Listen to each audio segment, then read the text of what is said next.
evening sa ating lahat. Amen. Simulan na po tayo sa ating gawain. Praise the Lord sa pag-ingat sa atin.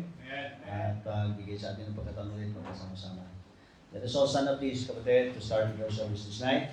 And we'll have our individual and silent prayer, please, sa ating pagsimula sa Diyos as we prepare ourselves.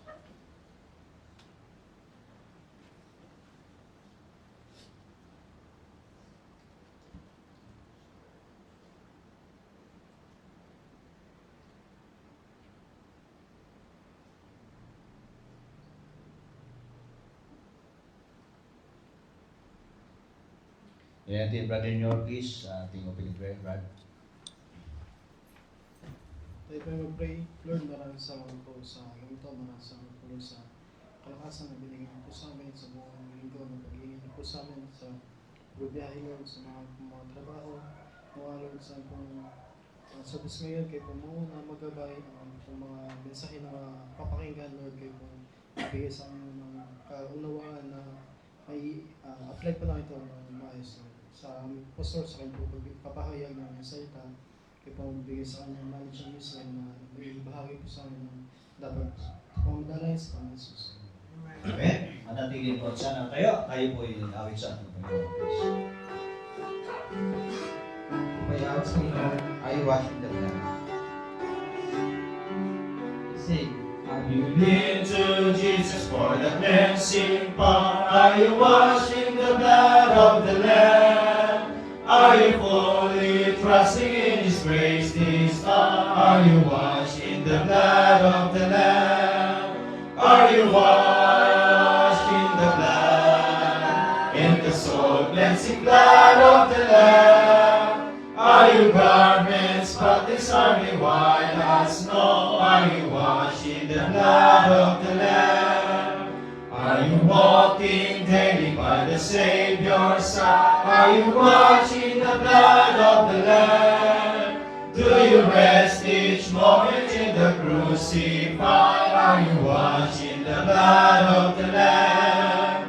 Are you washed in the blood, in the soul cleansing blood of the Lamb? Are your garments spotless, are they white as snow? Are you washed in the blood of the Lamb?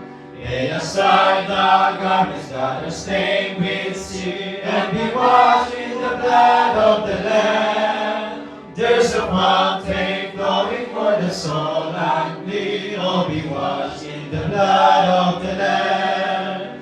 Are you washed in the blood, in the soul cleansing blood of the Lamb? Are your garments spotless, are they white as snow? Are you washed in the blood of the Lamb? Sa pagmamahal, please, minang tayo seats, po.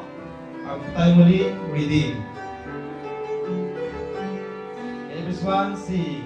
We did not have to proclaim it, redeemed by the blood of the Lamb, redeemed through His infinite mercy, His right and forever I am. Redeemed, redeemed, redeemed by the blood of the Lamb, redeemed, redeemed, His right and forever I am. Redeemed and so happy in Jesus, no language whereof to contend. I know that the light of His presence will be the continually well. Redeemed, redeemed, redeemed by the blood of the Lamb. Redeemed, redeemed, His child and forever I am. I know I shall see in His beauty the King in whose name I delight.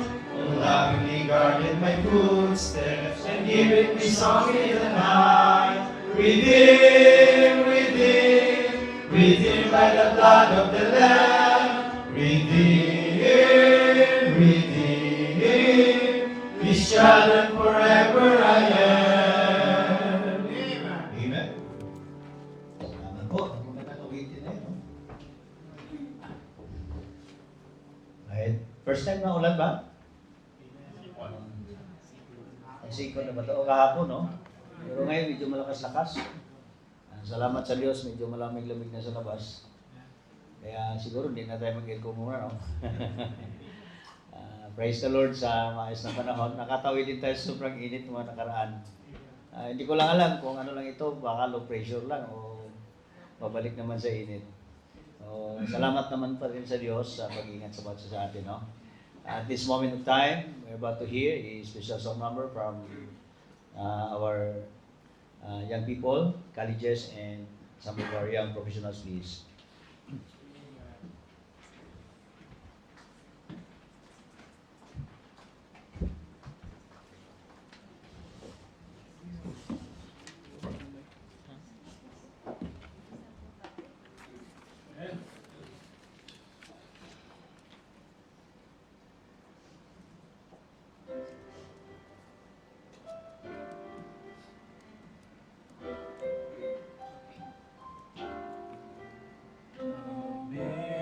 Amazing grace, oh how sweet the sound that saved a poor sinner like me.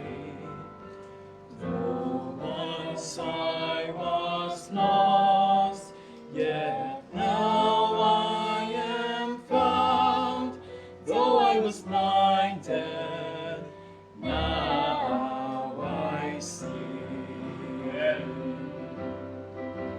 And it's all because of God's amazing grace. Because on Calvary's mountain He took my place. And someday, some glorious morning, I shall see Him face to face. And it's all because of God's great grace. To disappointment and danger too, through labors and sorrows we've come. But God's grace has guided safely through, and it will surely lead me home. And it's all because of God's amazing grace.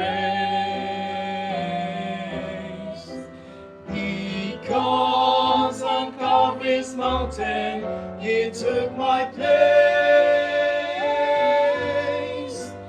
And someday, some glorious morning, I shall see Him face to face.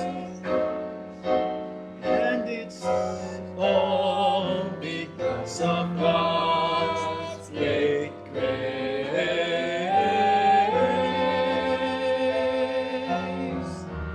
And it's all because of God's great grace. God's grace. Yeah. Salamat po sa inyong mga buses na in-offer sa Diyos. Parang kumunti na lang kayo. Oo. Sige ha. Ang aking advice sa inyo, dapat earlier makapag-prepare kayo rin para lahat makakasama. At lalo na sa ating mga people na mga, halos may mga pasok na yung mga kaligis natin. Sa ating mga professionals, halos may pasok na rin. No? Talagang, sabi ko sa inyo, hanggat may pagkakataon mag-serve talaga kasi hindi lahat ng panahon mayroon. No? Okay, sige. So next na schedule natin sa coming Wednesday will be our mga high school students and elementary, please, no? Next Wednesday. At this moment of time, we're about to hear the Word of God. But first of all, again, we will be listening to a special song number. We will read it to us with a couple. Sila po ay kahapon lang, no? Ano nyo? Oh, kanilang wedding anniversary. And they're about to render this time about special number para sa Diyos. And see the time sa mag-asawa, Brother Dan and Sister Dan Peace.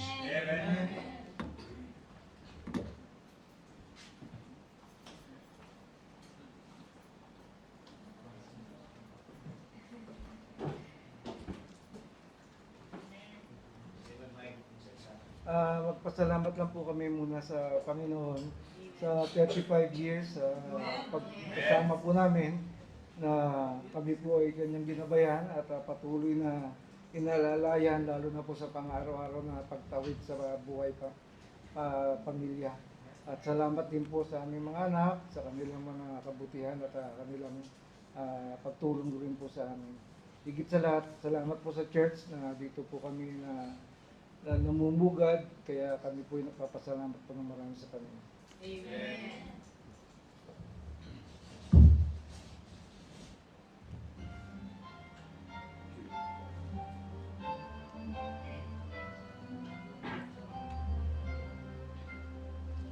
Mula nang makilala ko ang iyong pagmamahal at tanggapin ko ang kaligtasang iyong daan. Sa piling mo ay may kaulugan at sa iyong mga pangako ay binigyang karapatan. Sa iyong mga kamay biyaya ay nakamtan. Sa bisig mo nagmumula aking kalakasan. At sa iyong kanlungan doon ako mahihimlay upang damhin ang pag-ibig mo walang hanggan. Ngayon at magpakailanman, ikaw ang aking kaibigan, di ako pababayaan. At di ako iiwan sa oras ng kadiliman, ikaw ang siyang tanglaw.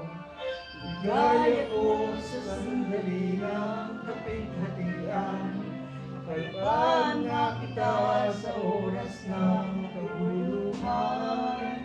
Aking mo't magpakailanman. Ikaw ang katotohanan na nagbigay sa akin ng kalayaan. Ikaw ang hinahanap kong daan patungo sa buhay na walang hanggan. Sa iyong mga kamay biyaya ay makamtan. Sa bisig mo nagmumula aking kalakasan. At sa iyong kandungan doon ako mahihimlay upang damhin ang ibig mo walang hanggan. Ngayon at magpakailanman, ikaw ang aking kaibigan, di ako pababayaan at di ako iiwan. Ikaw ang katotohanan na nagbigay sa akin ng kalayaan. Ikaw ang hinahanap kong daan patungo sa buhay na walang hanggan.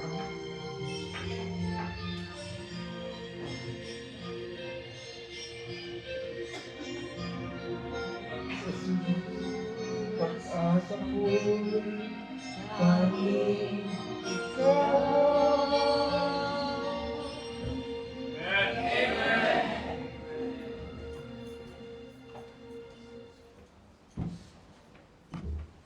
po ang Panginoon sa taong yan. No? Hindi rin ganun kadali mamuhay, no? Sabi ko, maghanap kayo ng gulo, mag-asawa kayo. Pero ang point ko, kapatid, talagang hindi ganun kadali, no? Pero yan po ay biyaya ng Diyos. 35 years, salamat sa Panginoon. At mga endangered species na yung pagsasama ng mga 35 pataas, eh.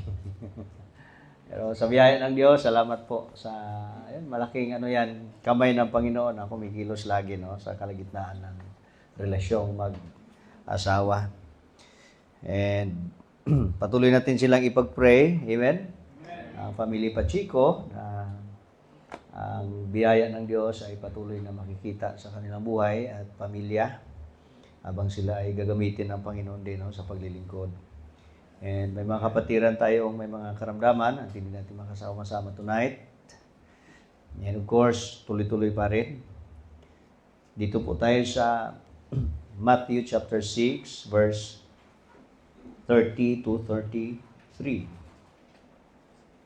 Matthew chapter 6, verse 30 to 33.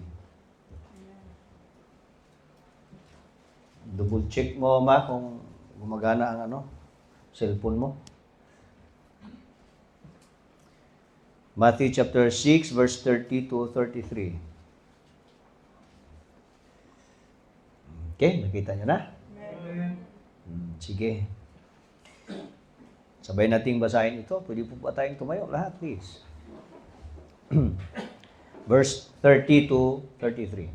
Let's read, begin. Wherefore, if God so clothe the grass of the field, which today is, and tomorrow is cast into the oven, shall he not much more clothe you, O ye of little faith? Therefore take no thought, saying, What shall we eat? Or what shall we drink? Or wherewithal shall we be clothed? For after all these things do the Gentiles seek, for your heavenly Father knoweth that ye have need of all these things. But seek ye first the kingdom of God, and his righteousness, and all these things shall be added unto you. Praise the Lord for this word. Let's pray first. Our loving God and Heavenly Father, we thank you, Lord, and praise you tonight for the great blessing that we can be again together in this place where we used to have our fellowship. For the very desire and purpose we have, Lord, that is to worship you, to praise you, Lord, in spirit and in truth. At this very moment of time, we are glad we can be together again on the listening, taking heed of your word as part of the admonition, encouragement, and that would revive our souls, Lord, and that would be a way that we can commune with your Spirit at this night through the work of the Holy Spirit. I pray that you will continue to work within our midst, and that all of us, Lord, will be able also to grasp what you want us to understand and receive such divine messages out of the word. Bless even the servant as you are about to use him as an instrument of expounding your word for your people, dear Lord.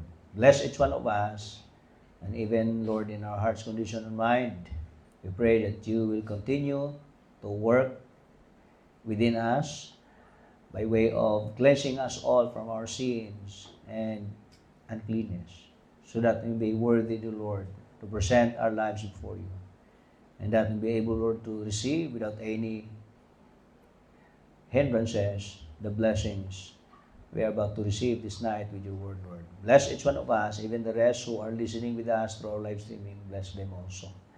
And with our brethren who are still in their pain, struggles about their physical conditions, Lord, I pray that you will continue to give them strength. And of course, Lord, if be possible, healing from their physical conditions. And the rest of our brethren, Lord, who are in their weak conditions, I pray that you will continue to strengthen them, renew them, dear Lord, spiritually, so that they may able, dear Lord, to stand up and continue what they had started, and you have started with them. Bless all of us who are here. Lord, your name will be magnified in our midst. In Jesus' name, amen. You may now take your seats, please. Sabi sa verse 33, "But seek ye first the kingdom of God and His righteousness, and all these things shall be added unto you." Napaka-common na po ang verse na ito. Minsan nga ating puso, tumigas na rito eh. Kung hindi tayo receptive sa mensaheng ito, sa verse na ito, itong verse na ito, ayaw mo na ito eh. Ito na yung isa sa mga nakakatakot na verse. Kung hindi siya sa Malakay 3:10, Matthew 6:33. Parang panakot na ito sa isang Kristyano. But to those who are really committed themselves to the Lord and His Word, this verse is just simply a comfort and an encouragement to us all. This might be a great encouragement of what had happened from the past by way of committing ourselves to this Word.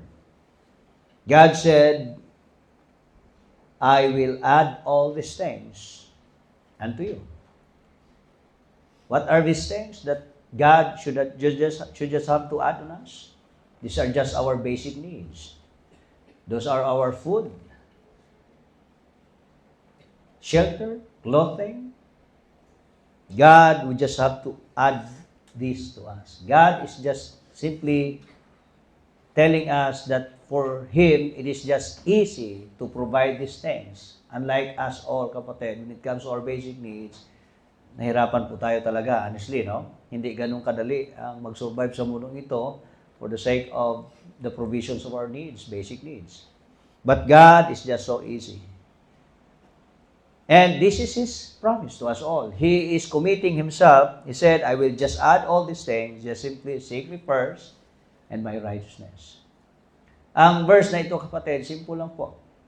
Sabi ng Diyos, unahin niyo lang ako, at din ako bahala sa inyong mga pangailangan. Ganun lang kasimple ang verse na yan.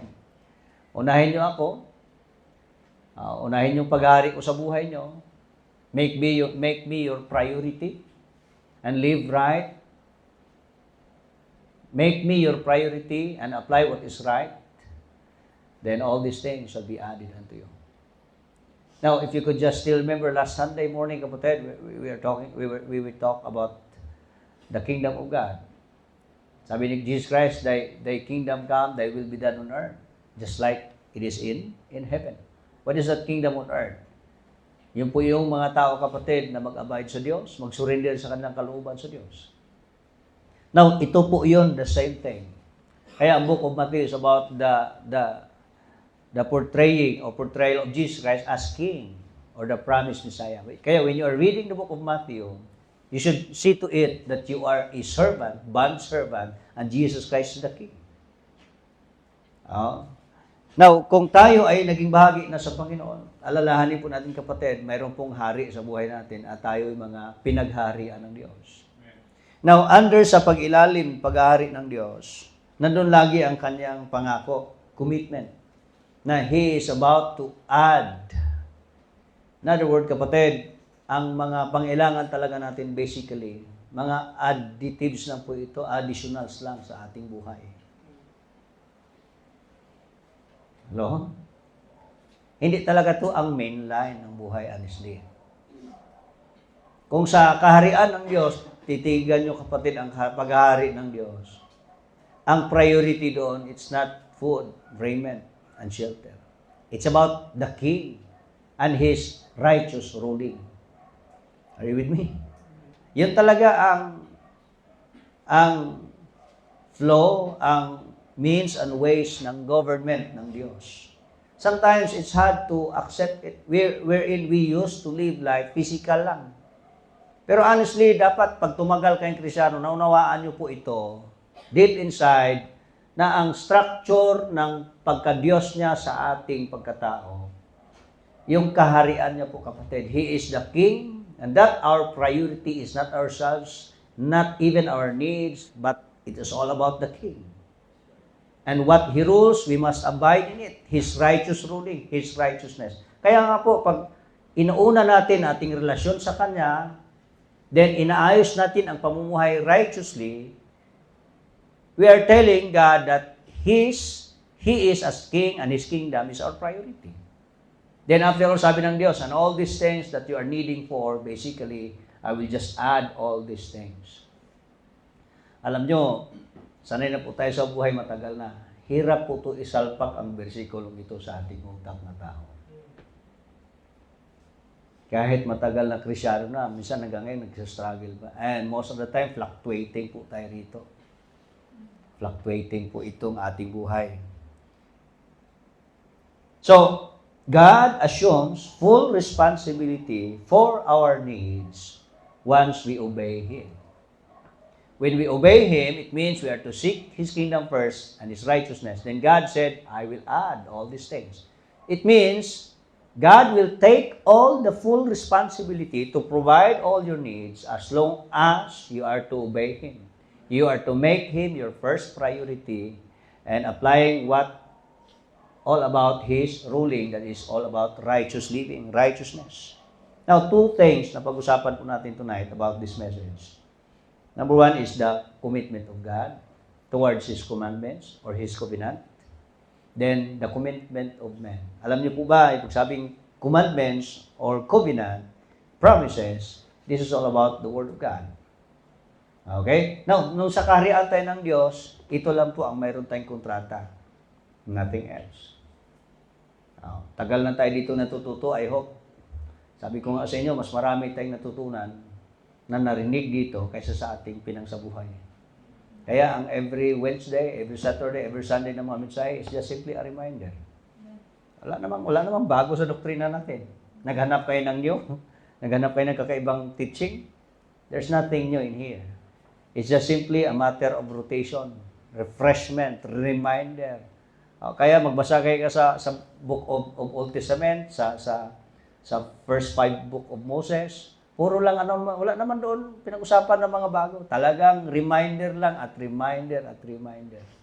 Ganun lang po kapatid. And of course, this night, napaka-importante po itong mapaalala tayo. God's commitment to His command and man's commitment to God's command. Now, ang Diyos po ang gumawa ng kanyang utos. At ang kanyang utos is to seek His kingdom first and His righteousness. That's God's command.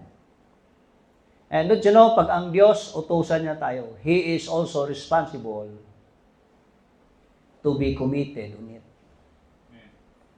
Pag sinabi niyang, gawin niyo yan, ako naman ang mangako sa inyo na hindi ko kayo pababayaan. You see? Sabi nga ni David, matagal na ako, mula bata, tumanda na ako. Wala akong nakitang tapat na lingkod sa Diyos na nangingilimos. Well, I mean, pag sabing nangingilimos, those are just basic needs. And God will really provide our needs, once we just have to be committed to God. And God said, ako bahala sa inyo. Basta gawin niyo lang pinagawa ko sa inyo. Ganun kasimple ang Diyos eh. Gawin niyo ang gusto ko,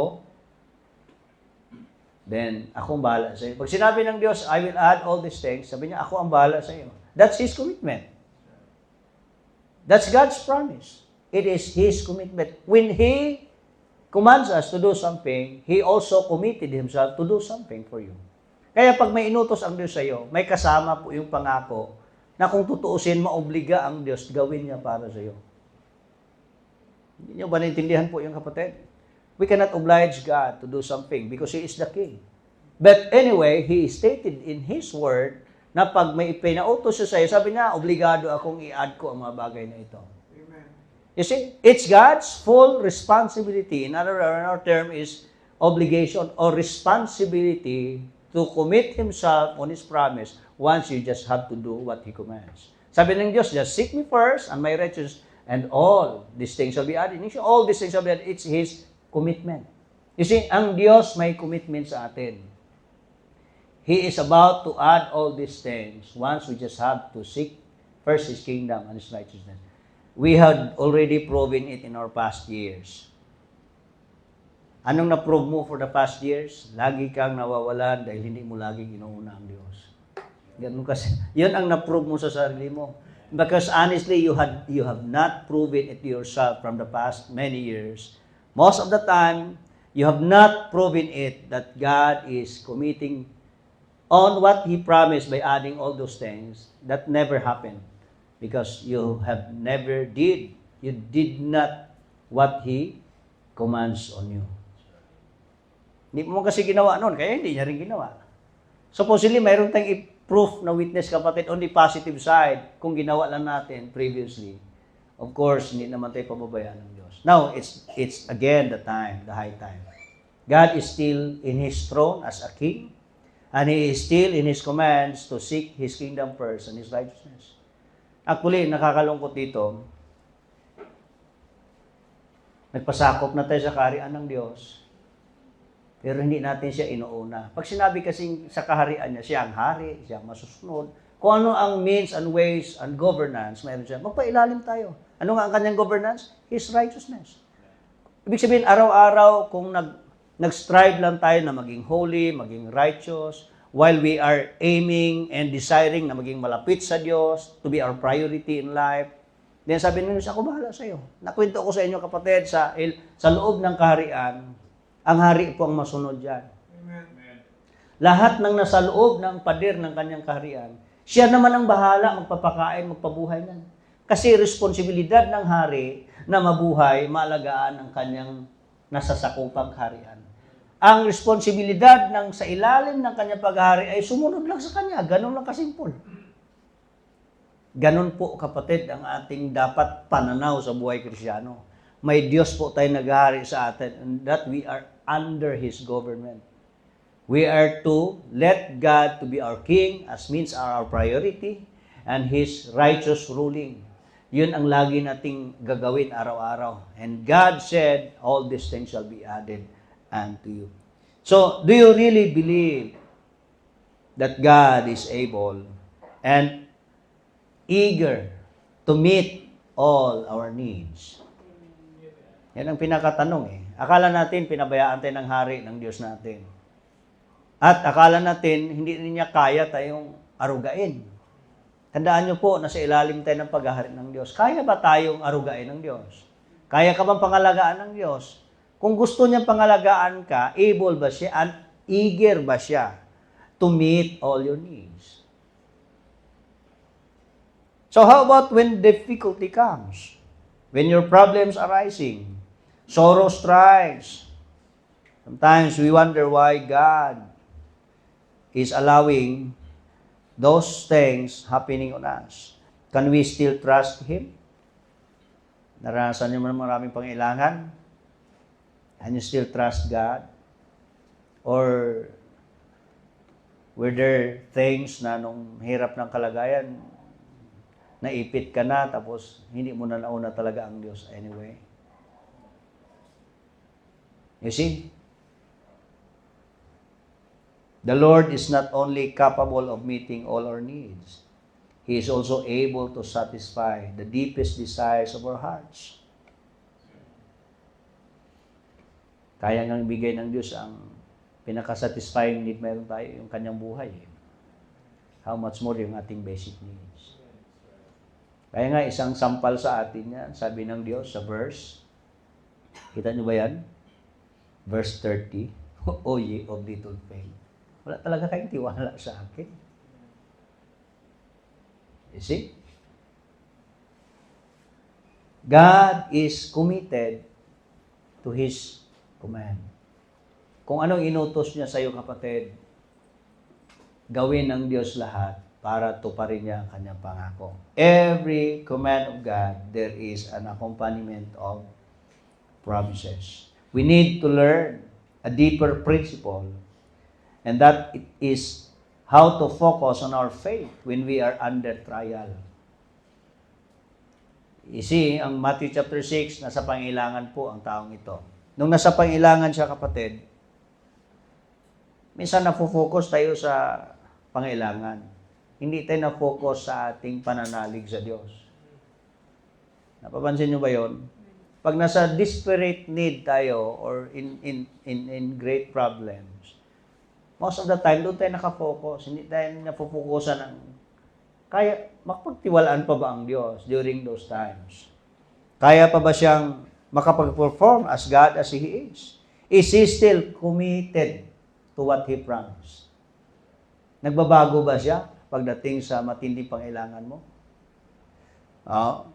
That's why, kapatid, during this moment down moments we have, we need to focus on our faith. Do we really still trusting God that He is committed to what He promised? He wants us to know that we are committed also to our lives before Him. Hindi niyo po ba alam na nung sa pangailangan natin kapatid, doon rin tayo sinusubukan ng Diyos kung tayo rin ba ay committed sa Kanya.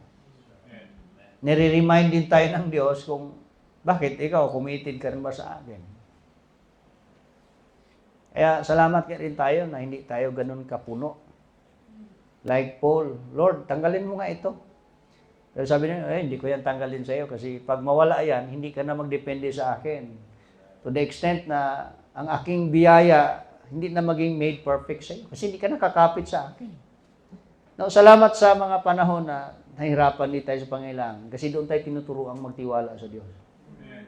Anyway, doon na-improve, doon na patibay ang iyong pagtiwala, pananalig, pagkilala sa Diyos kung sino pa siyang. Committed pala naman pala siya tayo eh. Doon yung mga time na malalim ang iyong pagkilalan sa Diyos. You see, sometimes God would really allow some of those desperate moments just to let us learn who is God whom we are serving. Masarap din naman yung maluwag lang lagi, pero hindi mo siya lado minsan nakikilala eh. Minsan, mas mahina pa nga na sukatan ng iyong pananalig at tibay sa Diyos eh. Yung bagsak talaga na sitwasyon, yung pangailangan na sitwasyon, diyan malalaman kapatid kung talagang ang Diyos pa rin ay Diyos pa rin ang ating paningin. So Jesus told to His disciples not to worry about. He just admonished them to seek first the kingdom of God and His righteousness, and all these things shall be added. This is a promise. This is a commitment of God. This is a pledge of God's action that could make us have peace and be calm on our condition. Alam nyo, itong verse 33 kapatid, dapat ito yung ating kapayapaan at pagkaroon ng kumpiyansa sa buhay. Alam mo, verse 33 na yan. Hindi po yun pangahamon na magigiving kayo ng malaki. Hindi po ganun. Hindi po yun na. Intindihan niyo po ba? Kasi ayaw niyo yan. Kasi parang connected sa malaki 310 yan eh. Parang ang baptist may truma na sa giving lagi. No? Tapos may papabaptist pa lang dito. Nag-testimony na parang ang tithes masilan na. Well, ang Matthew 6:33 kapatid, that is our verse that provides us confidence and peace. Kasi alam natin na, hindi pala ako pabayaan ng Diyos pag unahin ko lang siya. Ganun lang kasimple lang verse na yan. Di ba kapayapaan sa yan pag marinig mo na sabihin ng Diyos sa'yo, unahin mo ako ha, hindi kita pabayaan. Oh, that's the verse. It must be a verse of words, a commandment of peace and confidence on your part. And whenever you read that verse, that is your assurance, kapatid. That is your security. That God will never leave you nor forsake you. He will add all these things. He will really provide all your needs. Just simply seek Him first and His righteousness. Alam niyo ba bakit imposible ang verse na yan? There's nothing impossible with God when He said all these things will be added. What makes it impossible for God to add those things is that us, that we are not committed to seek Him first and His righteousness. That's what makes that verse very impossible to happen on you because it was very impossible for you to make God your priority. Kaya hanggang ngayon, nagtataka ka pa rin ang verse na yan. Actually sa'yo, that's a mystery. Pero simple lang na verse, sabihin lang ng Diyos, unahin mo ako bahala sa'yo. Di ba ang klaro? Is there anything na theological na malalim na term dyan? Wala naman eh. Simple, clear, understandable kapatid. Pero hanggang ngayon, that makes it so mysterious para sa'yo. Bakit mysterious sa'yo? It never happened on you. Because you don't really take it as your commitment. Lord, I will let you to be my first. And I will make the priority of my life to have a righteous life. Then I knew it, that you will add, you will provide all of my needs. It's very impossible. Pero nothing is impossible with man, those who believe in God. Pero pag maniwala ka lang sa Diyos, mangyayari talaga sa iyo, kapatid. Hindi ko nahirapan din ako sa aking pagkatao, kapatid, kung paano ko ito isalpak sa iyo ang verse na yan. I hope God will talk to you this night. At maintindihan mo, absorb mo yung talagang, alam mo yung gusto talaga ng Diyos na ipaintindi sa iyo. Nahirap yan mangyari sa iyo. Hindi dahil mahirap ang Diyos, no. Kaya niya yung gawin sa iyo. Ikaw lang ang nagpapahirap niyan, kaya hindi nangyayari sa iyo. Ang bersikulo na yan para sa atin, mga kapatid. Kaya hindi naman talaga tayo papabayaan ng Diyos pag tayo unahin lang natin siya sa ating buhay. Ano po? So God knows we have emotional and material needs, just like food, shelter, and sense of belonging, clothing. But Jesus was telling His followers that the focus of their lives should not be set on material things. Yan na. Itong material things, yung pangailangan natin. So, saan ba ang ating focus? Sa Diyos na nag-provide? Or yung mga provisions na yan? Sino ba ating fokusan? Yung hari o yung kaharian? Material things or yung may-ari ng material things? God wants us to set our focus on Him, not on those things. And honestly, nangyayari ngayon sa atin yan. Two very great ways and means of Satan to trap us away from God. Materialism and false teachings.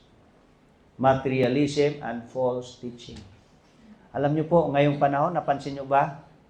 Tumataas ang mga demand ng buhay sa pangailangan. Tama? Pero napapansin niyong lumiliit ang ating kakayahan. Noon, madali lang sa panahon natin noon. Hindi naman pahirapan ang buhay noon na magmadali ka para makakain. Ngayon, paspasanan. Gumising ka ng alas 3, umuwi ka ng alas 12 para may makain ka na maayos. Patay-patay, no? Hamantalang noon, kapatid, magtanim ka ng gulay sa gilid, tapos sipol-sipol ka dyan. Mamaya, may ano. Ganun lang kasimple ang buhay. But ngayon, mahirap na ang demand sa buhay, kapatid. So, it means, mas lalong crucial sa ating part, Kristiyano. Ang pinaka-challenging kung manalig ka ba sa Diyos, samantalang terrible ang demand sa buhay ngayon. Kakayod ka todo, kunti pa ang kabig. Ganon ka-demanding ang mundo ngayon para mabuhay. Kaya isang malaking hamon sa atin, kung kaya mo pa rin bang makapokus sa Diyos sa kabila ng maraming umuugong sa pangailangan mo. Araw-araw, naglalakad ka, iniisip mo kung anong pambili ko ng makain, pambayad mo sa meral ko. Laging ganun eh. Sa daming pangailangan, kapatid. Alam nyo, hindi naman talaga makangiti ka pag isang araw lang kain, di ba? Kaya, ilang taong ka ng ganyan, so nasanay ka ng kailangan mo ng pera, kailangan mo ng gamit para mabuhay. Without those things, hirap ngumiti. Kaya hamulin mo, hahantingin mo yon. Pero mag-ingat tayo, kapatid, sa matinding pangailangan, baka nawawalan na tayo ng focus sa Diyos. Hindi nga na natin siya nakilalang lubos sa buhay natin. Busy na tayo masyado, kapatid. Sa sobrang demand sa mundo, minsan nawawalan na tayo ng panahon sa Diyos na mag-focus, hindi nga na natin siya lalong kilala pa. Dapat nga sa ating pangailangan, mas lalong makilala natin ang Diyos.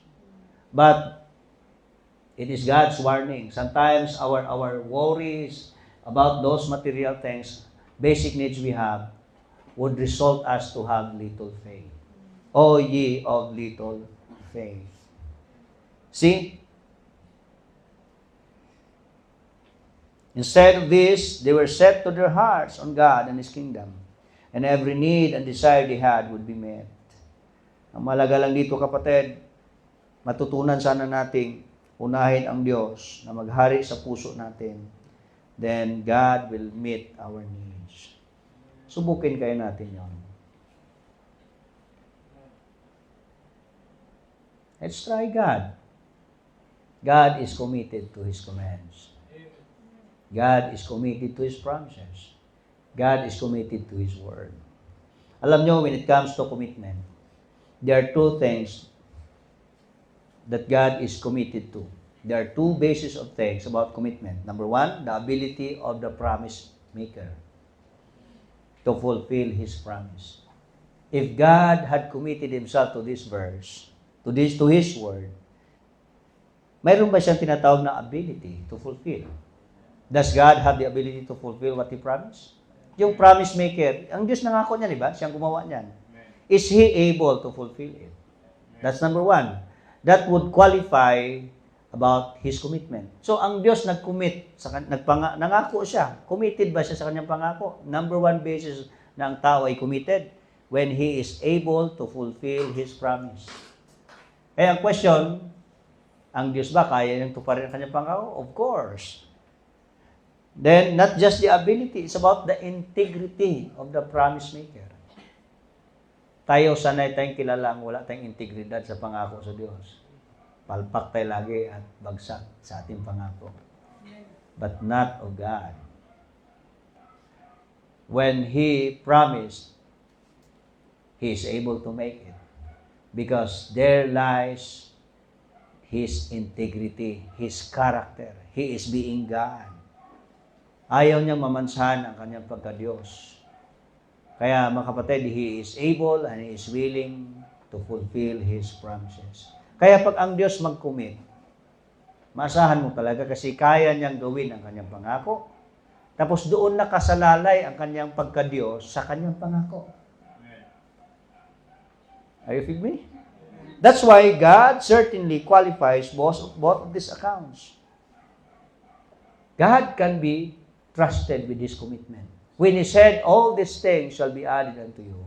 When God said, idadagdag ko ito sa inyo, it's just easy for me to make it happen on you. Surely goodness and mercy shall follow you all the days of your life. And I can make it. That's why ang sa atin kapatid ay tiwala sa Diyos. He has all the wisdom and power and ability necessary to fulfill His promises to us. Wala namang mahirap sa Diyos gawin. Is there anything too hard for the Lord? That's what He asked for Sarah and Abraham. Is there anything too hard for the Lord? You see? Mahirap ba sa Diyos ang mag-provide sa ating pangailangan? Nothing is impossible and too hard for the Lord. So God certainly qualifies about His commitment. He has proven His integrity. He always keeps His promises. Kailan ba kayong nawalan na ng gana sa Diyos, na discourage kasi hindi niya kayang tumupad sa pangako? Meron ba kayong na-discourage sa Diyos, disappointed kayo sa Diyos kasi meron siyang hindi nagawa sa iyo? Meron ba siyang hindi niya kayang gawin sa iyo? He is utterly faithful to His word. Not even a jot of word or one word, kapatid, He failed it. Not even. Hindi niya kayang ipalpak at hindi tuparin ang kanyang pangako because He is God. God is not a liar. He promised before the world began. He is holy and immutable. He is unchanging. His commandments, statutes, and promises have not changed. And they reflect to Himself as unchanging God. Kaya nga ang salita niya, yung tuparin niya ang kanyang pangako, yung kanyang mga salitang hindi nagbabago, reflection yan sa Diyos na hindi nagbabago. He is the same. Yesterday, today, and forever. That's why, kapatid, minsan sa usapang pangailangan na timbang, malaki dapat ang ating matutunan dyan kung sino ang Diyos natin. Ilang taon na ba tayong namuhay? Mula't simula, wala naman tayong hawak na. Pag-silang mo, may bitbit ka pang credit card. Yung card na puno. Ano bang card na puno? Puro lang credit card ang puno, no? Anong tawag sa card na savings, no? May dala ba kayong treasure paglabas nyo sa tiyan ni nanay? Hanggang ngayon, wala pa rin naman tayong hawak talaga. Pero, ilang taong ka na, nabuhay ka naman. Kaya, I think it's high time naman sa ating part na hakbang naman tayo na mayroon tayong pagtiwala sa Diyos. Kaya naman pala niya committed ang Diyos sa kanyang pangako. He will add all these things. He can be trusted. He can be trusted. So, Jesus pledged, promised, that God would meet your needs when you just seek first His kingdom and His righteousness. That's the promise of God. He will meet your need as long as you seek first His kingdom and His righteousness. Now, naintindihan niyo mo yung seeking God's first and His righteousness, di ba? Lagi ko na yung natuturo sa inyo yan. When you say seeking God's first, His kingdom, yung priority natin yung paghahari ng Diyos sa atin. Yung pag dumikit tayo sa hari lagi, siya ating hinahanap, siya masusunod lagi sa buhay natin. Tapos araw-araw na pamumuhay natin, kapatid, dapat nagsisik tayo, nagsastrive tayo for holiness, righteousness na pamumuhay. Araw-araw kasi pag lagi mong inaasam-asam na mabuhay ng righteous, ibig sabihin, lagi ka nagpailalim sa government ng Panginoon. Di ba araw-araw mamuhay tayo ayon sa batas ng Pilipinas? So, umiikot ka rito ayon sa batas, nagpailalim ka sa gobyerno. Sa Diyos naman, paano mo sabi nagpailalim ka sa government, sa kingdom ng Diyos? You are living in righteousness. Kasi ang righteous ruling ng government ng Panginoon, yun po yung makita sa atin. Now, pag ginagawa natin yan, God will meet our needs. This means that God, He is obligated to meet your needs when you faithfully obey and trust Him. Gawin mo lang, unahin siya and His righteousness, maobliga ang Diyos na hindi kanya pabayaan. He will add all these things. Isa sa mga konkretong example, yung mga lingkod ng Diyos. Most of them had just started the ministry with out in their hands. They just have started the ministry empty-handed. Alam niyo po yon. Most of the pastors had just started the ministry without. Kasama ang asawa, kasama ang mga bata. Of course, nandoon yung trials. Amen? Nandoon talaga yun. Minsan, nagugutuman. Pero, meron ba kayo narinig na pastor na namatay sa wala na makain? Mayroon pa ba? Baka mayroon. Madalas namatay sa high blood, sobrang kain.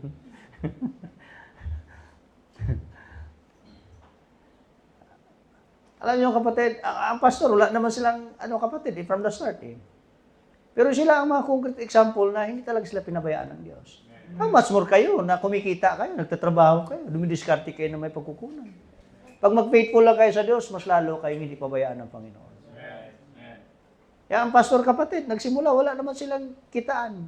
After all, talagang matindi ang pagsubok sa pangailangan. Basically. Pero after all, God sustained them and had provided their needs, after all. So, when you are walking in the step of God, when you're under His kingdom, when you are to obey and trust Him, He assumes full responsibility for the answer of your needs. Kaya nga po, pag mag-faithful kayo tudo sa Diyos, wala kang ibang singilin ang Diyos. Ganun kasimple yan. Baka sa trabaho, nag-duty kayo lagi, employed naman kayo, duty kayo. Wala kang ibang ipaduli, obligahin magsahod sa inyo yung amo ng inyong company. Bakit po? Kasi you have done your agreement. You have done your part as what has been commanded. Ganun din sa Diyos. This is a covenant. Just do your part before God and God will do His part on you. And I think we cannot question God as doing His part on us. Ang sa atin lang, wala pa nga siguro tayong nagawa sa Diyos. Yung seeking first His kingdom and His righteousness, baka hindi pa natin nagawa, of which we have not yet experienced. His promise to us that He will add all these things. You see, God will take full responsibility. Siya ang bahala sa iyo. Sisingilin mo ang Diyos. Maobliga siyang gagawin lahat yon dahil may ginawa ka na utos niya. At ang utos na yan na pinagawa sa kapatid, may kaakibat na kanyang responsibilidad, pangako niya. He will add. Let's see if God will add. Of course, it's not a question of if. It is a question for you, a challenge for you, if you will really take the step of obedience. Just seek Him first and His righteousness. And let's see if with God would really answer your needs. So whatever problems you have, challenges, circumstances in life. Alam nyo, kung bakit ang ating problema hindi nare-resolve. Kasi hindi natin talaga siya inuuna. Alam niyo kung bakit lalong bumibigat ang buhay, pabigat ng pabigat? Kasi hindi talaga natin siya inuuna. I don't mean na maging perfecto ang buhay na wala. lahat na nandyan na lang, dukot-dukot, wala pong... ang point ko kapatid, there is satisfaction, there is fulfillment when God is in it. Now, enough for the day that God will let you live and another day, ang Diyos naman mag-add. Di ba? Di ba blessing na yun? Mabuhay ka nga today, tapos makatawid ka naman bukas. Yan naman ang determination yan eh. Tapos nasa karyaan ka ng Panginoon. Ang problema sa atin kasi ngayon kapatid, tayo lang din nagpapahirap sa ating pamumuhay. Nilalayuan natin ang Diyos, tapos naghanap tayo ng Diyos sa material na bagay. Nagkikrave tayong akyat tuktok sa bundok. Di ba? Pag dumami ating provision, tumataas rin ang ating pleasure. Tama po. Kaya lalong naging komplikado ating buhay.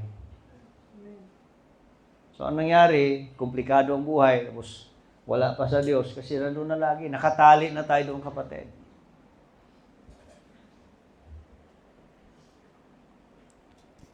He does this according to His will, purpose, and plan, and timing.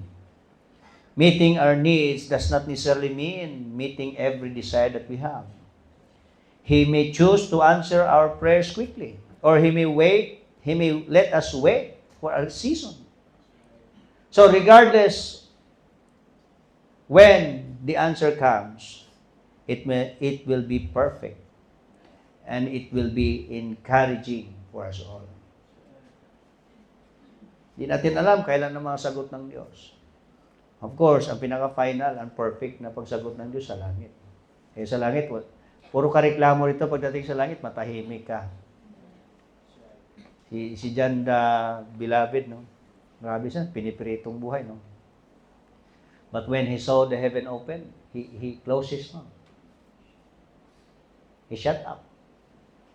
Kasi wala siyang masabi sa glory ng Diyos. Sa kayamanan at karangyaan ng Diyos, wala siyang masabi. Compare doon sa kanyang, Lord, bayaran mo na ako sa paghirap ko. When he saw heaven open, he shut his mouth. Even Isaiah, in his early time, di ba? When God called him as a prophet, and God opened the heaven, he saw how the angels worship God. He saw the throne of God. He shut his mouth. And he said to himself, I am nothing. I am nothing. I am useless. You see? Kapatid, ang Diyos naman sumasagot sa atin talaga. Pero according to His will, to His purpose, to His plan, and His timing. Minsan lang, gumawa na tayo ng simula, mag-faithful na ako, Lord, narinig ko ngayon yan, mag-faithful na ako, alam mo, ibibigay mo sa... Namimilit naman tayo ngayon. Kasi baka naman ang iyong hiningi, hindi naman purpose ng Diyos. Against the plan of God naman, or hindi pa timely. Kasi ang Diyos may time para sa atin. Ibig sabihin, mahalaga talagang magtiwala na lang sa Diyos. Let's just do our part towards God and let's trust God to do His part on us. Ganun lang kasimple yan. Ang bottom line kasi dito between God's commitment and our commitment to Him is trust. Actually, hindi nga tayo mapagkatiwalaan eh. Pero God will remain true to His commitment, to His word. Ganun lang kaganda, kapatid. Kahit hindi ka natutuo, tapat sa iyong ginawa, balik sa Diyos, pero God will remain true to what He promised on you. He will never change and alter it. Now, secondly is our commitment to God. So God's commitment to us could never be put into doubt, but it must be trusted. And that's why we just have to obey on it. Secondly is man's commitment. Kaya ang verse na yan, it is God's commitment that He will add all these things. And it is our commitment also before God to seek Him first and His righteousness. Now, let's talk about man as his commitment is concerned to God's command. When you have an unmet need, the first thing you need to do is to pray. And tell the Lord about what you are facing right now. Basic lang naman yan, pero minsan hindi nga natin nagagawa eh. Hindi nyo ba napansin ito? Napaka-basic lang. Pero pag natataranta na tayo sa pangailangan, hindi man tayo nakagawang lumuhod talaga tulo eh. Have you? Yung matinding pangailangan, immediate, 50-50, emergency. Have you prayed? Have you kneeled down and prayed before God? May isang pastor, worship service sila. Nung nag-offering na, tapos offering, nag-pray na sila. Nagtataka sila bakit nawawala yung mga giving na offering. So one time, may isang yung bata na nakakita sa isang people na nag-gather ng offering, tapos dyan, nagpipray na. Habang nagpipray, may isang member na kumuha doon. Oh. Buti mayroong isang member na hindi nagpipray, nakadilat. Habang nagpipray, nakadilat siya, nakita niya. So, to tell the story short, nahuli po yun. Sabi ng ewan ko ba, lumusot lang siya. Di ba sabi ng Panginoon, Pastor, watch and pray. Hindi kasi kayo nag-watch. Nagpray lang kayo, hindi kayo nagbantay eh. So, bantay, tapos prayer. So, nagbantay siya eh. Alam nyo, yung watch and pray, you cannot have prayer without watching. Praying is simply watching. Pag sinabi mong alerto ka, nagbabantay ka, nagre-ready ka, prepared ka, it means you are praying. Ang taong nag-watch, nagpe-pray po yun. Naintindihan niyo po ba yun?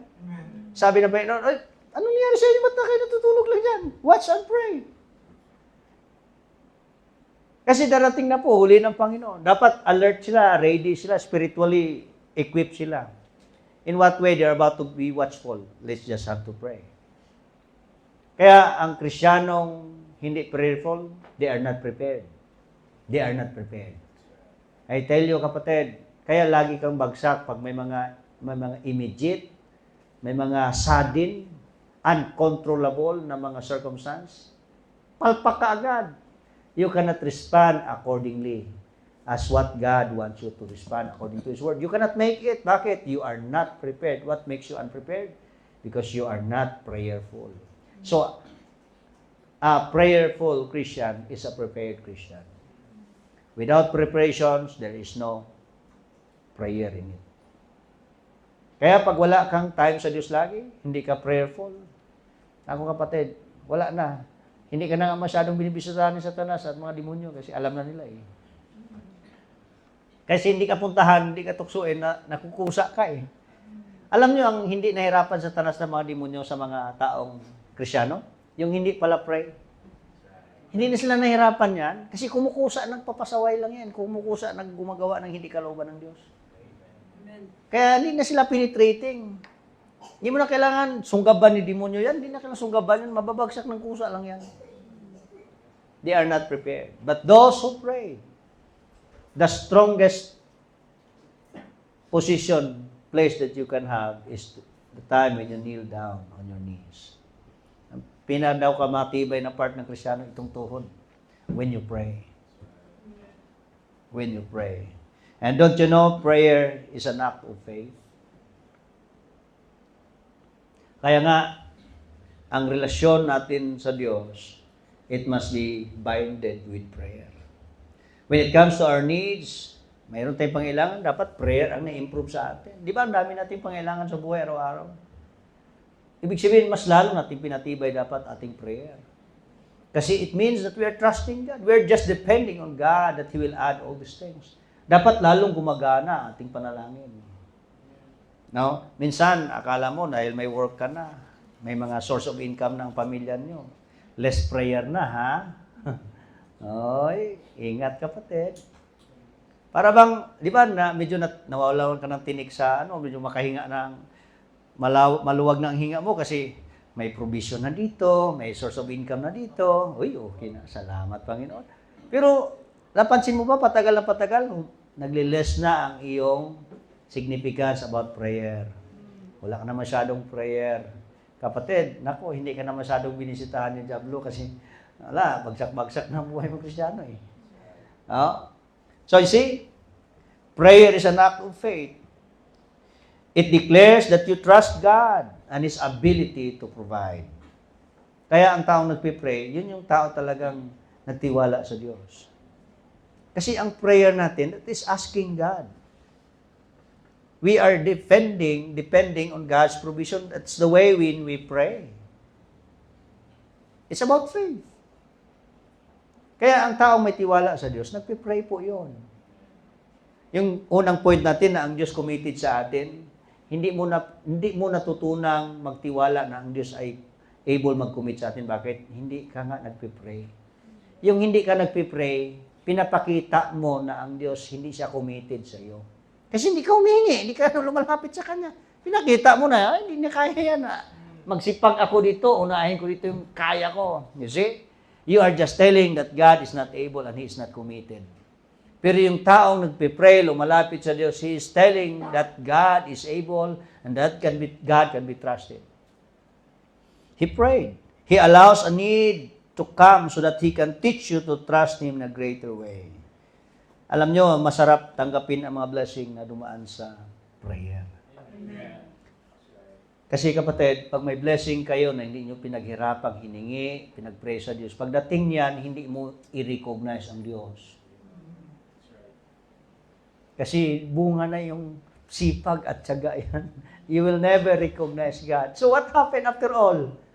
Tumitibay ang pride mo, ang self-centeredness mo. Hindi napatibay ang relasyon mo sa Diyos. You see, somehow, nag-start sana tayo sa prayer kapag may mga gawin ang Diyos, balik lagi sa Kanya. Gumanda lalo tuloy ating relasyon. Kaya may mga taong, the more silang pinubayadan ng Diyos, gumanda ang kanang relasyon sa Diyos. Pero may mga ibang Kristiyano naman na the more provide ng Diyos ang pangailangan, the more hindi gumanda ang relasyon sa Diyos. Bakit? Behind is the prayer attitude. These people had not learned to pray. That's why when things come on their way, they have achieved those things, they had not built a great and good relationship with God. Unlike these Christian kapatid, na bunga ng panalangin lahat, that's why after all the things that had received, praise the Lord. Mas lalo silang excited at exciting sa paglilingkod sa Panginoon. You see, no problem is too complicated or too difficult for God to handle. We just have to pray.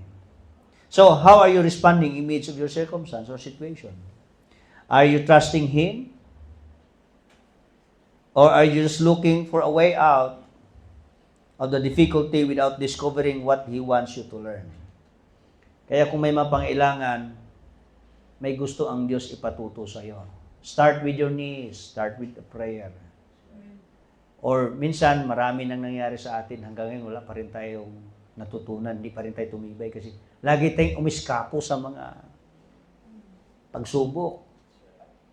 Nagsushortcut tayo, gumagawa tayo ng paraan. Ang nangyari, hindi natin nakilala ang Diyos. We have not learned about our relationship with God, about the ways of God, about trusting God. Kasi natuto tayong mag-shortcut, gagawa ng ating own way. Ilang taon na tayong ginagawa natin yan. Kaya hindi mo nakilalang lubos ang Diyos. Trusting is way of learning. You cannot learn God in just a day. It must be a way of life. You must know Him. When it comes to your desperate needs, nag-provide pa lang Diyos, pag maghingi ako, unahin ko siya. Then you are about to learn. Kaya yung ilang mga taon ka nang nabuhay, natuto kang mag-shortcut, hindi ka nagpe-pray, hindi nagdepende sa Diyos, you have not learned to trust Him. Today is the same thing. It's hard for you to be taught about these words. Kasi you have learned the hard way, the unlearned way. You have not learned to trust God in your past years. You have not learned to apply this verse. You have not really prayed. You are not depending on God during the moment of needs. Kaya hanggang ngayon, ganun ka pa rin. Iba pa rin natuto ka talaga sa Diyos na magtiwala and you will continue learning on Him. Kaya naalala niyo yung classical conditioning ni Ivan Pavlov, yung daga, na pag sa hawla, pag ganuhin niya yung isang case doon, may lumabas na pagkain. So, bawat ganun niya, may lumabas. So, ginagano niya lagi, kaya lumalabas. Alam mo, about prayer, may gagawin ang Diyos. Mag-pray naman ako ulit. May ginagawa pala ang Diyos. Natututo tayo dyan, kapatid. So, ngayon, alam mo na, bawat galaw ng buhay, mag-pray ako, alam kong ang Diyos kikilo sa akin. Kasi, for many years, you have learned it, that when you pray, God is working. God is working when you pray. Pero yung ilang taong ka nang hindi ka natutong mag-pray, depending sa Diyos, you will never learn to pray. Because you have not learned to trust God.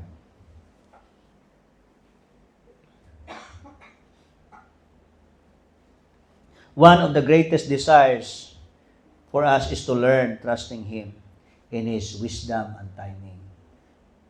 Naniwala ba kayo ang Diyos na perfect in His wisdom siya? Kung sa ating term pa, yung pinakamatalino na wala talagang palpak, ang Diyos po yun. Kaya kung hindi man niya binigay pa sa iyo on this time, that does not mean na hindi siya nag-iisip. No. Marunong lang talaga siya mag-isip. Kasi kung hindi siya perfect mag-isip para sa atin, tagal nang sira ating buhay. At tagal na yung mga gusto mong mga makamundo, mga self-centeredness, tagal nilang binigay sa iyo yan. At tagal ka na rin nasira. Pero hindi lahat ng bagay binigay sa atin, lalo pag hindi niya kalooban. Kasi pag hindi will ng Diyos yan, hindi yan ikakabuti sa atin. At kung will man niya at hindi pa nangyari today, there must be timing on it. Nalala niyo yung word na patience last time? Malaga po yung kapatid. So, instead of demanding God to exert His power in behalf of our wishes, why not pray and trust God? Tayo kasi, may ugali tayong batang spoiled, namimilit, namamirsa. Tapos pag parang hindi pa binigay, disappointed agad, hindi na masyado mag-faithful sa Diyos, anong klaseng ugali meron tayo? Alam mo yun, may ganun tayo minsan ugali na pagkabata. Wag dapat ganun, kapatid. Anytime we expect God to move a certain way, we have missed some deeper lesson that He wants us to learn. Alam mo yung sabing mag-wait ka, ang timing, kasi may timing. Bakit? Alam niyo ba bakit minsan kailangan ng timing? Kasi hinihintay ng Diyos na ready ka for the time that He is about to give it to you. Minsan, agahan mong ibigay sa iyo, hindi ka pa handa. Ang bata, grade 3 pa lang, sige anak, magtrabaho ka na. He's not ready yet. Kasi tinitingnan ng Diyos ang ating maturity. Yan, bigyan ka ng blessing, hindi ka pa matured. Di ba? Nalala yung prodigal son? With all the blessings that he had, plus immaturity, sira ang buhay. So life with all the blessings outside God is a desperate life. Buti, salamat na lang talaga sa Diyos kasi marunong talaga siya magdala sa atin. Hindi agad-agad lahat ng ating pangailangan binigay ng Diyos. Marami akong nakikita, dumami lang ang pera, masyadong mayabang na. Gumanda lang ang buhay, hindi na ang hirap yung kapatid. Mas lalo na yung wala ka pang kita. Tapos, wala ka pang naabot, hindi ka pa nakatapos, tapos hindi ka na masabihan. Ay, mahirap, lalo yun. Lalo, sabi ko, naalala ko yung isang yung mo. Bakit hindi ka ba masabihan? Kasama kita rito, brief ko lang hindi nabigay sa'yo, tapos ganyan ka pa umasta. Kinuri ko lang kayo na hindi tama yung ginawa mo, tapos hindi ka na nagpaalam umuwi ng church. Pinahunting ko siya, pabalikin mo. Akala ko magalit siya, manuntok sa akin. Nakahawak naman ako ng upuan sa likod eh. Sabi ko, Brad, ganyan pa lang nga ha, naghanap ka pa lang ng work. Wala ka pang tinapusan na kurso. Ganyan ka na. Sabi ko, Pastor, bakit ka ganyan ba? Sabi ko, Pastor, hindi kasi ako sanay ganito. Ay, ganun pala. Buti, dito sinanay ka ng Diyos para matuto ka. Kasi ang tagal na nag-apply ng trabaho, wala talagang mapasukan. Sabi ko, Brad, wala ka talagang mapuntahan sa buhay pag ganyan ang ugali mo. Kasi immature ka, tapos saan ka ilagay, wala talaga mapaglalagyan. Kasi hindi siya handa, kapatid. Anong nangyari ngayon, kapatid, sa buhay niya? Ang alam ko, wala na. Isang linggong pag-ibig, tapos buong buhay na, kalamidad na. Away dun, away dyan. Siraan sa Facebook, siraan dyan. Wala na ako nakita nasa simbahan ngayon yun. Nakapag-anak pa, paanak. O sira. Kasi wala mang ayos na pag-aasawa. Lumaki yung anak yun, dagdag pa yung mo sa buhay, sana maligtas yun. Alam mo kapatid, pag hindi ka natuto talaga magtiwala sa Diyos sa timing niya at kanyang wisdom, gagawa ka ng shortcut na paraan mo, bunga ng iyong immaturity. Anytime, God will really move in His own way. That's why faith requires a complete trust in Him. Kaya sabi niyan, little faith. That is what? Incomplete faith. Nagtiwala ka naman lang, lubusin mo na.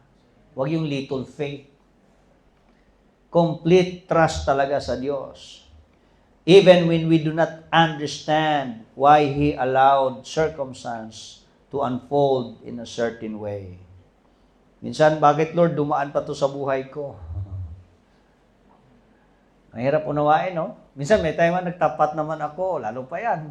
Tapos ganito pang nangyari. Samantalang nagpatuloy na ako, pat ganito pang nangyari sa buhay ko. Bakit, Panginoon? Hello, God is wanting us to learn trusting Him. Kasi ang totoong trust sa Diyos, masubukan yung mga bagay, pangyayaring hindi mo na naunawaan, naintindihan. Doon masubukan kung totoong nagtiwala ka sa Diyos. Yung bang wala ka ng dahilan, mahirap maghanap ng reason sa mga unreasonable circumstance. O wala ka na mahanap, just learn to trust God. Yun ang genuine, pure na panampalataya sa Diyos. Dami namang mga Bible characters, di ba? Sayang yung buhay ni John the Baptist, mga buhay nila, sila ni Paul, ano po nangyayari sa kanila? Sa inyo kaya yon, sa atin kaya yon. Baka matagal na tayong sumuko. Pero si Paul, he learned to treasure, to trust God. During those moments of hirap i-comprehend ng mga circumstance. Tayo kapatid, kung may mga pangyari man tayong mahirap, sana makilala natin dyan ang Diyos ng totoo. By way of trusting Him completely. No? Think of all the people in the Bible who trusted God and gained wondrous victory like Moses, like David, and many people in the Bible, kapatid, even sa New Testament. Si Mary, si Job. So we should never obey Him merely to manipulate our situation. Minsan gusto lang natin sumunod sa Diyos kasi gusto natin may makuha. Masyado tayong manipulative. Kung ganyan kayo, tapos magbarangay kapitan kayo, kurap kayo. Butuhans na pala, butuhans na, no? Kailangan butuhan? May... Itong Monday na. Uy, walang pasok naman, no? So, wala pa akong naisip. Pagdating doon, mangudigo na lang tayo. Sino doon? Ano nga ngayon? Ano nga yung election ngayon? National, no? So, yung barangay at presidential, wala. So, more senators, congressman, mayor, yon, mga national ngayon. Pag-pray pala natin kasama ang ating bansa, no? Kasi magulo-gulo na unti. Dito, hindi naman masyadong magulo, no? Kasi monopoly ang dito. Sila-sila lang pahinga ka na muna, pre. Ako naman ngayon, marami ka nang naipon, eh. Sige, basta share tayo, ha? Ganun lang kasimple, eh. Sana may makapag-asawa dito, malik sa, mga AA. Huwag yung Arnel Edim, ha? Advin Kulan. Sino pa dito mga rebellia? So, baka mahirapan naman ako pag may mga membro akong ganyan. Baka pwede kong mapagalitan lagi dito. Hirap ngayon, kapatid. So, we need faith. God knows our hearts when we are surrendered to Him. He sees our devotion and goes to work on our behalf. Pag mahirap na ang sitwasyon natin, tumitingin ang Diyos sa ating puso kung nagtiwala ba talaga tayo sa Kanyang pure. Alam mo yung nasa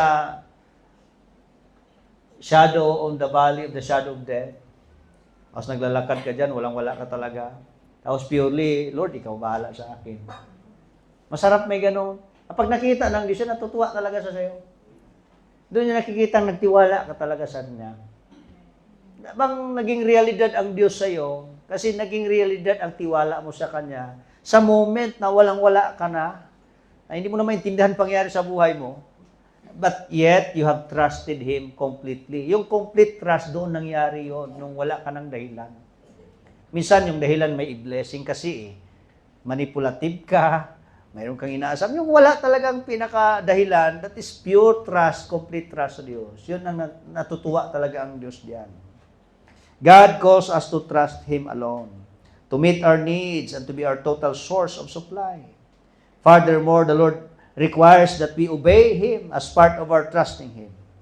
You cannot tell that you trust God and you did not obey Him. You cannot tell this to others. You cannot tell me, kapatid, na nagtiwala naman ako sa Diyos, but you are not obedient to Him. Because to show that you trust God means you obey Him. Kaya yung sabi ng Diyos na, unahin mo ko. Magawa mo yan when you really trusting Him. Pero hindi mo na-obey ang Diyos because you don't trust Him. Kung may tiwala ka sa Diyos, gawin mo yon. That He can really add all these things on you. You see?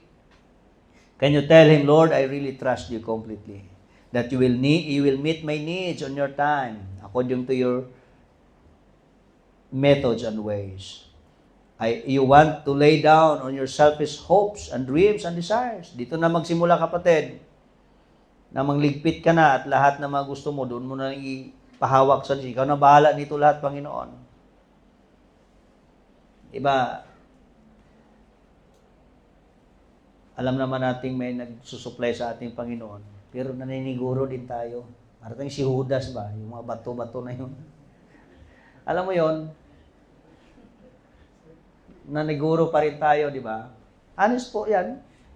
Minsan, limbawa, sa ating financial conditions, minsan ang Diyos nagcha-challenge na sa iyo na may gawain ganito. Pero you keep on hesitating to reply honestly doon sa need. Kasi ang Diyos nangungusap sa atin eh.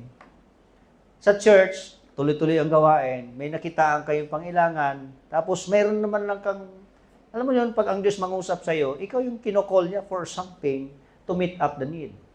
Kaya lang, hindi mo ginagawa talaga totally, completely, kasi meron kang reservation in the sense, baka, Lord naman, anong mangyari sa akin pag maubusan, mawawalan ako. Are you with me? That's why nagigilty ka na lang, kasi alam mo namang pwede kang gamitin ng Diyos, pero you just have reserve. Alam mo yun, kasi sabi mo, pag maalanganin, Lord, at least mayroon pa akong mahugutan. Di ba? Mayroon tayong ganoon minsan. Pero hindi natin na-stretch, na-practice ang ating pananalig sa Diyos on that way. Lagi kong binabanggit sa inyo, it's good na may income ka, then magaling ka magplano na ito ang giving ko sa Diyos, ito yung tapos may natira pa, praise the Lord, wala problema. So, easy ang buhay pag ano, kasi alam mo namang may ano. Kaya pagdating ng mga biglaang pangyayari, may hospitalization, may aksidente, sala-sala ka ngayon kasi matitibag yung mga pinang-reserve mong pinaghugutan ng tiwala. Yung mga diskarte mong mayroon ka talagang mga pundong, mga fences. Paano ang Diyos? Dinidil ka niya, anak ka niya eh.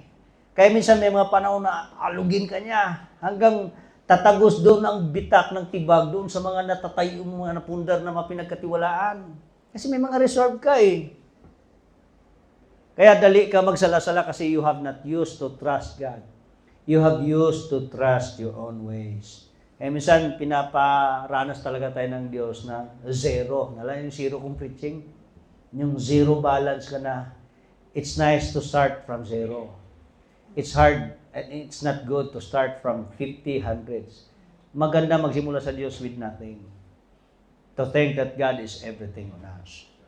Mahirap, kapatid, na mayroon pa tayong mga selfish dreams, ambitions, and desires na, kung magkaginano, mayroon naman ako natira pa. Mahirap po yun. Mahirap po yun. I don't mean na ubusin niyo yung lahat na kasi baka mahirapan naman ako dito sa inyo. Ang point ko, kapatid, are you willing to give up and surrender everything?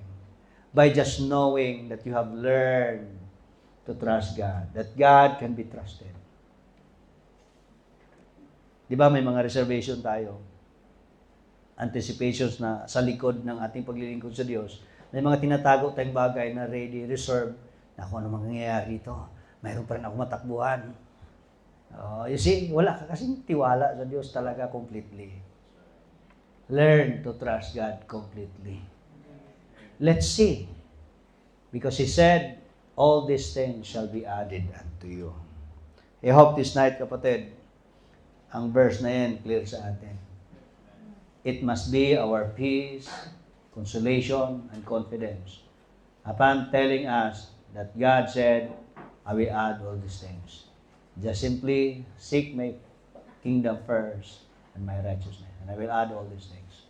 Learn to trust God in His commitment. Let's all bow our heads, please. Lord, salamat po sa inyong mga salita na narinig namin tonight. I hope, Panginoon, na sa bawat experiences namin sa buhay, matutunan namin magtiwala sa inyo. Even those moments, Lord, that are very hard to find reasons. But those were moments that we had practiced to trust you purely, completely. Yung mga sitwasyon na wala na kaming dahilan, pero doon talaga kami nagtiwala pa rin sa inyo. Salamat po, dahil even in our basic needs, in our needs every day, diyan kami pa rin natututo kung sino ang Diyos sa buhay namin. After all, Lord, sa mga taon na nakalipas, isa lang aming makonklud, Diyos talaga ang may dahilan kung bakit nakatawid kami today.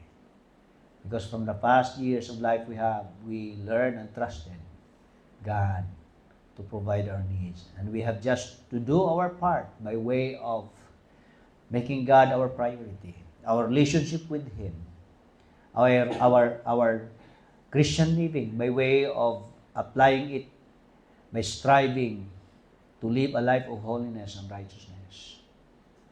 And we knew it, Lord, even today, the same challenge on our part.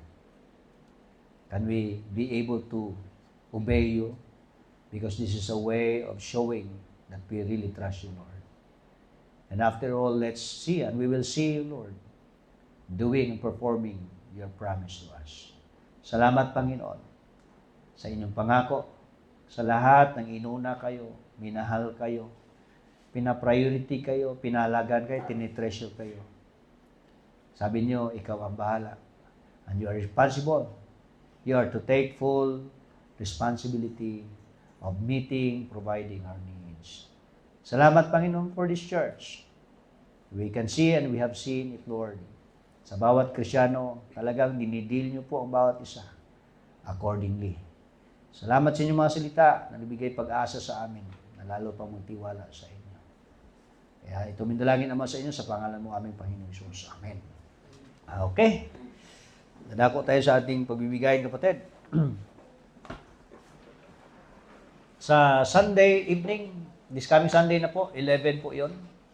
Meron tayong missionary to come. Kalimutan ko first name. Basta si Cruz yun.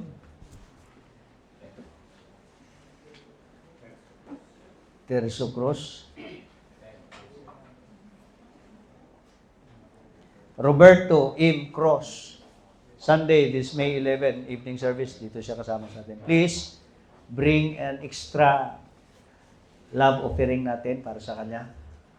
Ipunin na natin during sa ating special offering para ipabaon man natin sa kanya. This coming Sunday evening po yun, ha?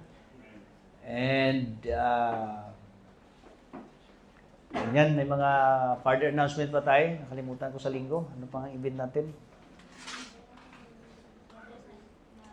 Ang ating Mother Sunday, meron ba kayong gagawing programa? Mother's Day celebration.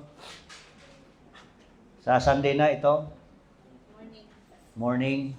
Pag-pray natin ating mga bisita rin na magtuloy-tuloy lalo sila ni Raymond na Gambuwa. Pag-pray natin magtuloy-tuloy yun dito, no? So, nagpaalam na siya kay Pastor Makawili. And I just had texted Pastor Makawili about the condition.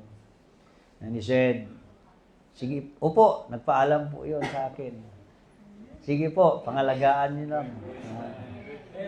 Sabi ko, sige Pastor, noted po. How's heart? Wala na. So, nakatulog na ako ng maayos pagkatapos. Sabi ko, bahala na ang Panginoon dyan. Basta, kailangan ko lang siyang i-text after all. Kasi wala na kami communication noon eh. Pero, naging good naman ang lahat. At si Brother Raymond, in good terms din naman siya. Narinig ko naman ang sinabi niya conversation. Maganda naman ang pag-uusap. Kaya at least maganda ang transition. May pagpapala sa Panginoon. Okay, let us all stand up please kapatid sa ating pagbibigayan. Hiningin natin ating dalawang people na mag-usher sa ating offering bags habang tayo ay awit sa ating Panginoon. Sa ating song leader please. Ha? Okay nga yan. Tayo po'y awit sa Panginoon kung sa pinatay.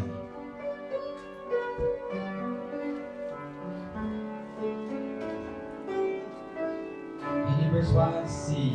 There's a peace in my heart that the world never gave. A peace it cannot take away. Though the trials of life may surround like a cloud, I'm a peace that has come there to stay. Constantly abiding, Jesus is mine. Constantly abiding, rapture divine. He never leaves me lonely, whispers oh so kind. I will never leave thee, Jesus is mine. This treasure I have in a temple of clay, while here on His footstool I roam. But is coming to take me some glorious day, onward there to my heavenly home. Constantly abiding, Jesus is mine. Constantly abiding, rapture divine. He never leaves me lonely, whispers oh so kind. I will never leave thee, Jesus is mine. Amen. Closing prayer natin, lagyan natin si Brother Leslie.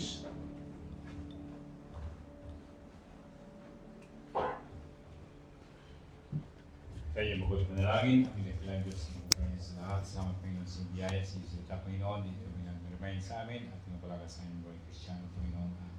Tayo po yung mapatuloy po yun sa inyong biyaya at sa mga pagsamantala at iwalay Panginoon, dahil po yun na ingatan mo kayong magandang isip sa kanyang hingganan. Sa mga kapatid Panginoon na may karamdaman, ipuin mo kayo siya ng katawan Panginoon, sila po yung gumalingan.